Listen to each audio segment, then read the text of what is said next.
এটাকে বল সাবান ভেবে কেউ ভুল করবেন না, কারণ এটা কিন্তু মজারেলা চিজ। আর এটা হচ্ছে চেডার চিজ। আজকে দোকানের সবচেয়ে নামি দামি ২ টা চিজ বাসাতেই তৈরি করে দেখাবো।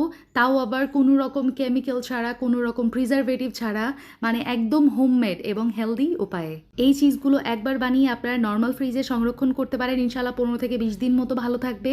আর যে কোনো স্যান্ডউইচ, বার্গার, তারপরে পাস্তা, নুডলস তৈরিতে আপনারা চাইলে এই চিজগুলো ব্যবহার করতে পারেন। আর বাচ্চারা যে কতটা পরিমাণ চিজ পছন্দ করে আমরা তো সবাই জানি। তো কম খরচে বাসায় কিভাবে মজারেলা চিজ এবং চেডার চিজ তৈরি করবেন, চলুন ঝটপট দেখে নিচ্ছি।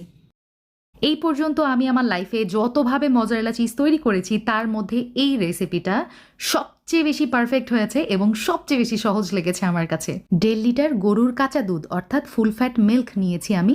যখন বরফটা গলে গেছে চুলা থেকে নামিয়ে হালকা কুসুম গরম অবস্থাতে ৪ টেবিল চামচ হোয়াইট ভিনেগার আর ৪ টেবিল চামচ পানি একত্রে মিলিয়ে দুধের মধ্যে দিয়েছি।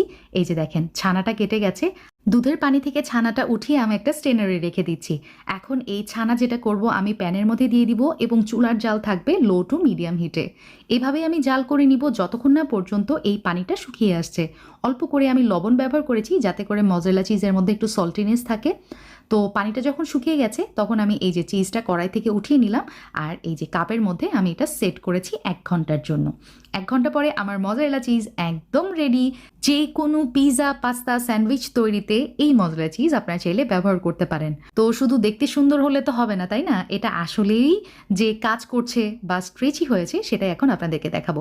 একটা স্যান্ডউইচ তৈরি করে নিলাম আর এই যে দেখেন এটা কি পরিমাণ পারফেক্ট হয়েছে, মাশাআল্লাহ। আপনারা নিজেরাই দেখেন। So enough for today. আল্লাহ হাফেজ। আসসালামু আলাইকুম।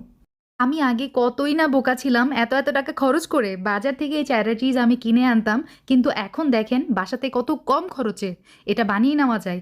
অনেকেই হয়তো জানেন না, আমার রেসিপির মাধ্যমে জানতে পারবেন ইনশাল্লাহ। ১ লিটার দুধ জাল করে নিয়েছি, যখন বলক উঠে আসছে এর মধ্যে দিয়ে দিলাম ২ টেবিল চামচ ভিনেগার। দিয়ে আমি কিছু সময় নেড়েচেড়ে যখন ছানা কেটে গেছে চুলা থেকে নামিয়ে এটা একটা স্ট্রেনারে আমি ছেঁকে নিয়েছি। ছানাটা যখন একটু ঠান্ডা হয়ে গেছে আমি ব্লেন্ডার জারে দিয়ে দিলাম আর তার সাথে ব্যবহার করেছি ছানার পানি প্রায় ৪ টেবিল চামচ মতো। খুব সুন্দর করে ব্লেন্ড করে নিয়েছি, একদম স্মুথ ব্লেন্ড হতে হবে কিন্তু। তো আমি প্যানের মধ্যে নিয়ে নিলাম, সাথে পানিও অ্যাড করেছি, মানে ব্লেন্ডার ধোয়া পানি, লবণ ১/২ চা চামচ, হলুদের গুঁড়া প্রায় 1/4 টিস্পুন, সাথে আমি আগার আগার পাউডার দিয়েছি ১ চা চামচ। ২ টেবিল চামচ পানিতে গুলিয়েই ব্যবহার করতে হবে। সব কিছু খুব ভালো মতো মিক্স করে নিব। আর এই মিশ্রণ যখন বলক চলে আসবে তখন আমি প্রায় ৩ মিনিট মতো জাল করে নিয়েছি। তারপরে এই যে একটা ট্রেতে বা সার্ভিং বলে ঢেলে নিয়েছি আর এটা আমি ১ ঘন্টার জন্য রেস্ট রেখেছিলাম। ১ ঘন্টা পরে দেখেন দোকানের মতো আমার নামি দামি চেডার চিজ একদম ready. Pizza, pasta, burger, sandwich যে কোনো খাবার এটা ব্যবহার করতে পারেন, অনেক বেশি মজা হয়।